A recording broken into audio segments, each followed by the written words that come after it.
अस्सलाम वालेकुम सबको। उम्मीद है कि आप सब खैरियत से हैं और आज की ताजा तरीन खबरों के लिए तैयार हैं। आज बहुत जनवरी 2025 है और हम आपके लिए हिंदुस्तानी स्टॉक मार्केट की ताजा तरीन रिपोर्ट लेकर हाजिर हैं। आज की रिपोर्ट में हम मार्केट की मौजूदा सूरत हाल, अहम स्टॉक्स की कारकर्दगी और आलमी माशी असरात पर बात करेंगे। चलें शुरू करते हैं।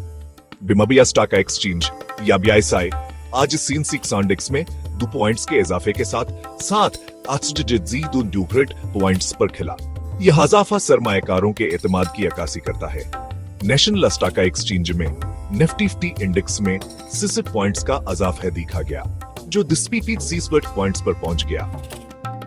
यह इजाफा भी मार्केट की मजबूती की निशानदही करता है। इब्तिदाई कारोबारी घंटों में हमने बैंकिंग, IT और तवानाई के शोबों में तेजीकार जहान दिखा। यह शोबे मार्केट की तरक्की में अहम किरदार अदा कर रहे हैं। रिलायंस इंडस्ट्रीज, इन्फोसिस और HDFC बैंक के स्टॉक्स मार्केट को मजबूत सहारा फराहम करने वाले अहम खिलाड़ी थे। इन कंपनियों के मजबूत कारकर्दगी ने सरमायाकारों का एतमाद बढ़ाया है। ताहम आलमी माशी गैर यकीनी सूरत हाला और खामतीले की कीमतों में उतार चढ़ाव ने सरमायाकारों को महतात रखा है। ये अवामिल मार्केट की किस्मत पर असरअंदाज हो सकते हैं।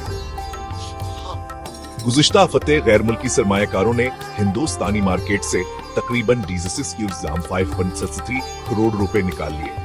यह रकम मार्केट के लिए एक बड़ा धच्चा साबित हो सकती है।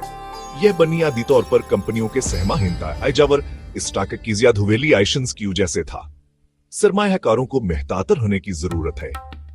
दूसरी तरफ चीन में हुकूमत या इक़दामात ने चीनी मार्केट में सरमायाकारों के दिलचस्पी बढ़ा दी है। चीनी हुकूमत की पॉलिसियां सरमायाकारों के लिए मुस्बत आशारे फराम कर रही हैं।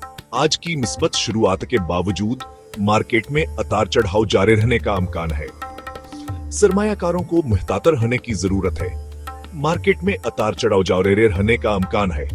सरमायाकारों को महतातर होने की जरूरत है और अपने सरमायाकार ये के फैसले सोच समझ कर करने चाहिए। मेरा मशवरा है कि ताजा तरीन खबरों पर नजर रखें और माली मशीरों के रहनुमाई में सरमायाकारी के फैसले करें। मार्केट की मौजूदा सूरत हाल को मद्देनजर रखते हुए मुहतातर होना जरूरी है। आज के लिए बस इतना ही। हम उम्मीद करते हैं कि आपको हमारे रिपोर्ट पसंद आई होगी। मजीद अपडेट्स के लिए जुड़े रहें और ख्याल रखें। अगली बार मिलेंगे। अल्लाह हाफिज।